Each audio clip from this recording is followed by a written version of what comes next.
Hey, Carlyn. Thank you for being here and welcome to the Kaigo team. Thank you for having me. It's such a pleasure. Thank you. Let's get straight into it. Can you tell us a little bit about yourself and what it is you do and what you specialize in? Great. So again, my name's Carlyn, and I am the Vice President of Culinary and Nutrition Services at Kaigo. I am a registered dietitian. I have a Master's of Science in Clinical Nutrition from NYU. So my background is in food and nutrition. Really, in my role at Kaigo, I help to, assess our members' current health status, understand their nutrition so that we can ultimately provide them with the most personalized experience. And really, I'm just here to make sure that everybody at the end of the day is able to achieve whatever their health and wellness goals are. Amazing. We're so excited to have you. We know that food is important to overall health. But why did you get into the business of food? Like, what was your motivation that made you think, do you know what? I want to help people with eating right. Yeah. So it's really interesting. I've had this question asked a lot, and really, I think it actually initially stemmed from an experience I had during childhood. I believe I was maybe 13, 14, and I went to go see an open heart surgery with my school.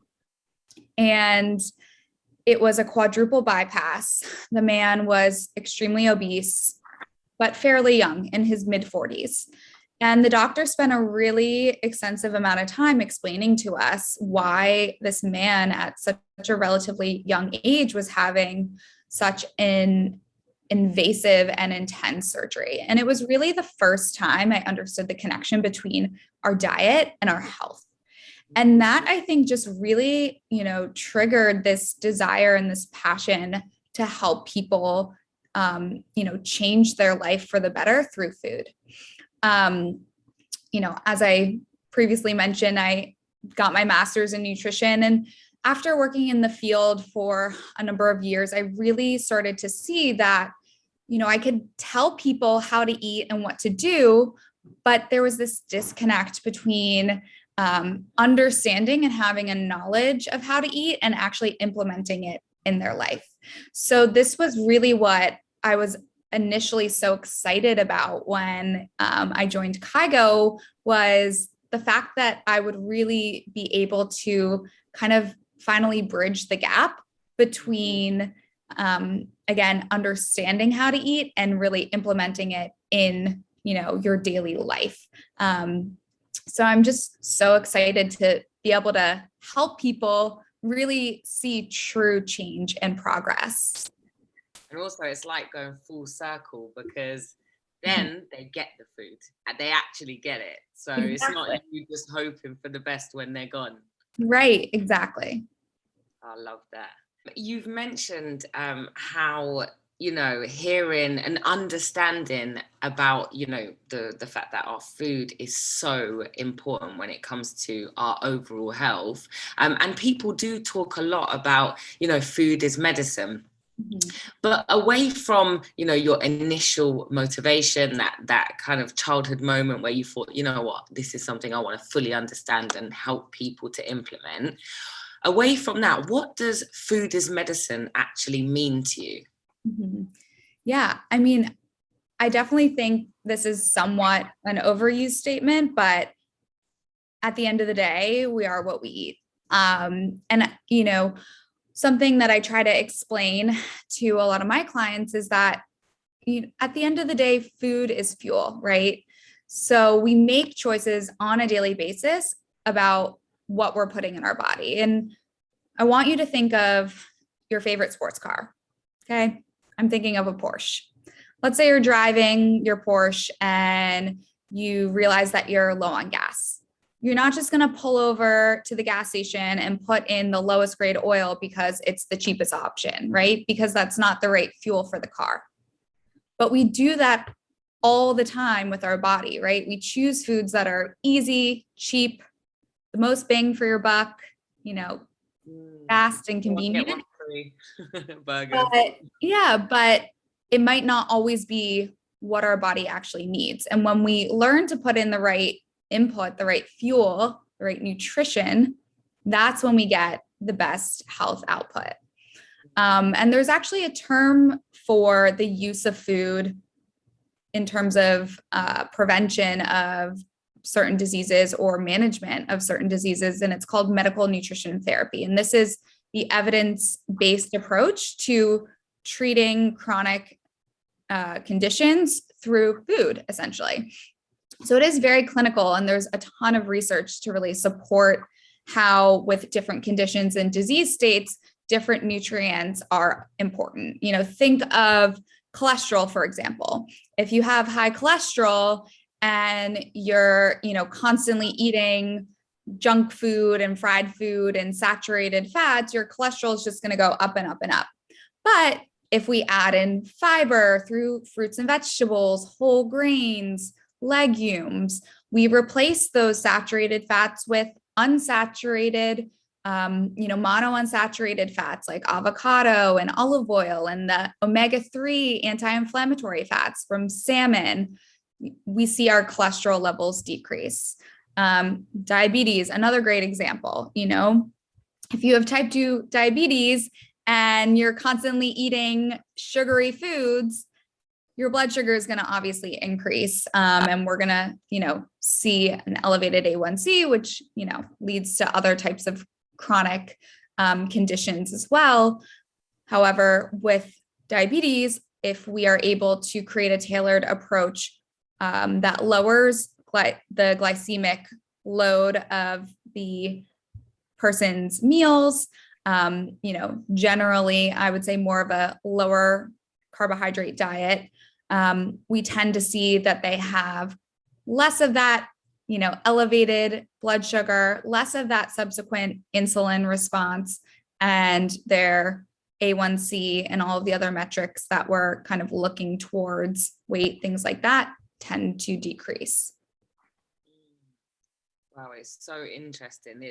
It's kind of sad though that it does often take an illness or a change in our bodies where we're like, I don't recognize myself anymore, I don't feel comfortable, for people to start to take what they eat seriously. And it can often be kind of like a bit faddy, where it's like, do you know what, I've got a bit of extra weight I want to shift, or I'm not well, or I'm going down the route of possibly becoming unwell, so I'm going to change what I eat and eat healthy.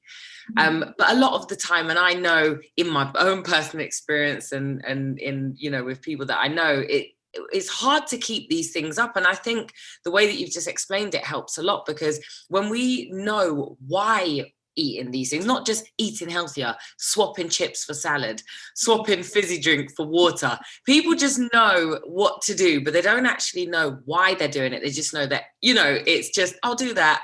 And then it can wear off. So that's where it can be a bit of a fad. And I think when we hear about all these different diets, like I know there was like an Atkins diet at one point, there was a Cambridge diet, or now there's keto, and everyone's talking about eating plant-based, and there's just so many different things. So how, in a world where you want to be healthy, someone genuinely wants to just be healthier, but for the right reasons, and understand why they're doing it, not just for quick fixes, what does a person actually do? How do they figure out what's right for them? You know how you said that you, like for somebody with diabetes, you do like a tailored approach. How do we actually get that? Like where do we start? Yeah, I definitely think this is a really important question, because at the end of the day, everybody's nutritional needs are so different. So getting advice from an influencer, something you read online, isn't always the best approach, because while it might work for one person, it might not work for you. So generally, my recommendation is, if you are trying to make real changes to your health, before you try anything on your own, it's always best to consult a registered dietitian, somebody that has the background, the education to really help you. safely and effectively make change to your diet and lifestyle. So typically, when I'm working with our members on their health goals here at Kaigo, we always start with a initial nutrition consult. During that, I really get to know their lifestyle preferences, health goals, any current health issues that they want to work on. From there, luckily, thanks to technology, we have a lot of ways that we can really personalize our approach to their health through different types of testing, like metabolism testing, DNA testing, allergy testing, to, again, just based on whatever health goals we want to work on, adjusting nutrients, calories, adding in supplementation, exercise, things like that. But really, it's important to meet with a dietitian one-on-one, because they're going to be able to assess where you currently are and the changes that we're going to need to make to kind of get you to where you want to be. Yeah. I think that's so important to state, is that it's not one size fits all at all. And I think what I'll save for another interview, another chat with you, because you've mentioned metabolism testing, and I only recently heard about that. And I'm so used to hearing people say, like, yeah, I lose weight quick because I've got a fast metabolism. And then you just think, if you're a person who doesn't lose weight quick, you've got a slow or inactive metabolism, but you never really know what you're talking about. You just think, so I think it'll be great maybe next week to go into talking about that a little bit more, and just how unique it is and how important it is to test for those things. Yeah. But thank you for sharing that. Yeah. And I would also say too, like, I think a lot of people in the past kind of just equated weight loss to, consuming less than what you burn, and solely kind of an energy exchange, right? Which obviously that's an important factor, but we're now learning so much more about the effects of hormones, sleep, gut health, all of that, genetics to our weight and our health. And I think that is something that is really important to take into account when you're kind of going through this health journey, that it might not even be related to necessarily metabolism in itself. It might be this host or, just combination of all of these other factors that is contributing to maybe an inability to lose weight. Yeah, that's so interesting. Hormones as well. Definitely. Yeah, we'll definitely have to dig deeper into this. Yeah. So when you said that, it's really refreshing for you to be able to kind of help people now full circle, where they are able to talk to you, find out what works best for them, what they need to do specifically, rather than just picking up ideas online or in magazines. So how, when we spoke about how frustrating it can be, or, just not knowing if a person's going to leave and actually do it, because it is hard to know, okay, so these are the foods that are best for me. How do I even prepare them? How do I even, where do I start? So how does a person actually do that? Like, if they're, we can go to the grocery store and pick up items to put together in a recipe, but what if you're not at home, or you eat out often, or you're spending a lot of time with family now that restrictions have lifted? And quite recently people are out a lot more. So what do you do then? How do you keep up with it? This is a really great question, and something that I would say I see as a huge challenge for most of my clients. 9 times out of 10, if I'm giving a client a meal plan and recipes, when they're cooking at home, it's great. They follow the recipes. It's super simple, very laid out for them, very structured. But then the second they go out to eat, or they're at a, family gathering, or they go on vacation, it's like everything we worked on goes out the window. And what you typically see is that there's this cycle of doing really well and then kind of falling off. And that cycle inhibits true progress. So this is something that really, I think, is a huge issue currently, and why I'm so excited about the launch of Kaigo, because with a click of a button, Kaigo selects anywhere your food based on your personal nutrition and health goals. So it'll really help to take the stress out of that decision-making process in those situations that you may, find yourself in, where you don't really know what the best option is at the end of the day. So that's going to be in line. You never know. They could be using a different type of oil. Yeah. And healthy options. And it's like, do you really know what you're picking? Exactly. And I would say at the end of the day, having an understanding and working with a dietitian to know high level kind of things you should be looking out for when you're eating out, how to kind of manage certain situations is also important. But the Kaigo platform will really enable people to get into the nitty gritty of what they're eating on a daily basis, no matter where they are. And get rid of all the extra thinking. Trying to work it out. Thank you so much. It's been lovely for everyone to get a glimpse into what you do, a little glimpse into who you are. And I'm really excited for the next few conversations that we're going to have, because I think there's a lot of questions people have that they don't even know they're asking. Yeah. I know I hear so many things that you say and it just clicks for me, and I'm like, well, that's answered something I didn't know was a problem of mine, So it's super helpful. Yeah. Just quick. Oh, go on. No, I would just say that I think, nutrition is complicated. It's a new science. We're still learning so much.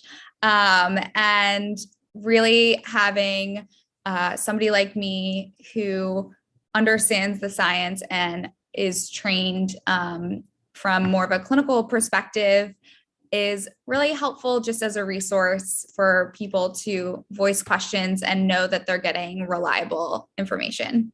Yeah, it really is. So I've got 3 quick questions. Yeah. It's food related, but okay. Away from the professional side, so we can get to know you a tiny bit more.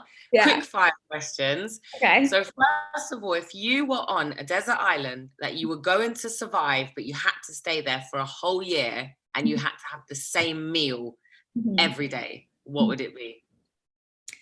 Same meal? Like, do I get multiple courses? You can have your 3 meals a day, but it's the same meal. Okay. I would say definitely sushi. I love sushi. It's my favorite food in the whole world. Specifically in New York City, Kazunori, hands down. I had it last night for dinner. Really? So good. If I could have an appetizer as a part of that meal, I would say probably there's a restaurant at the beach that I go to that has the most amazing tableside fresh burrata that they make in front of you with tomatoes and an herb ricotta. So good. And I don't even really eat a ton of dairy. And then obviously French fries. Nice. I'm not really a sweets person. I'm more of a savory person. Are you? I was going to say, if you were having, so another question was, if you were having a naughty day, or if you don't have naughty days because you're very disciplined with your food, what is your guilty pleasure? Yeah, I would say I generally think the healthiest diet is one that's balanced. So I genuinely, probably 80 to 90% of the time, eat nutrient-dense foods. Now, if I want to have ice cream or French fries or whatever, I don't restrict myself, but I would say it's not something that I eat on a daily basis. I would say probably French fries are my favorite. Guilty pleasure, if you will. I think mine has become this. I've tried, I can't remember what kind of cheese it is, but it's definitely the most oily thing I've ever seen. I tried it in Baltimore a couple of weeks ago, and I've not stopped thinking about it. It's like fried cheese. Oh my gosh. I know. Thinking about it makes me semi-sick, semi-sad, semi-in love. Well, I don't know. I tried it. I was like, what is this? It's like an even naughtier version of halloumi. Right. Oh, yeah. love halloumi. But it is so nice. And finally, what food would you never go near? Like, even if you're really hungry, you couldn't eat it. Ooh, that's hard because I really eat most foods. I would say, like, I just don't like bacon. I've never been a bacon person. I think it tastes like dry cardboard. I don't know. Like sausage, fine, but bacon I've never been into. It's one of those foods that like I'll try it every once in a while to see if I like it, but I never like it. Can you tell when it's cooking? Do you know the smell of it?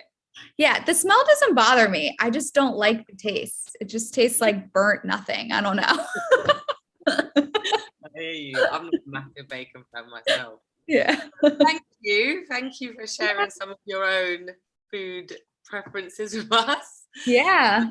It's nice. They weren't the healthiest, but that's okay. Like you said, balance. Yeah, exactly. All our bodies, and we also we can have the balance as well. And it's important to know that. And I think it's going to be encouraging for people to hear that as well. So thank you. I look forward to talking to you more about some of the things you touched on. I'm going to get my head around exactly what we're going to dig deeper into. But it's been great talking to you today. And again, it's so nice having you on the team. So welcome again. Thank you. Yeah. Enjoy your day. You too. Bye. Bye.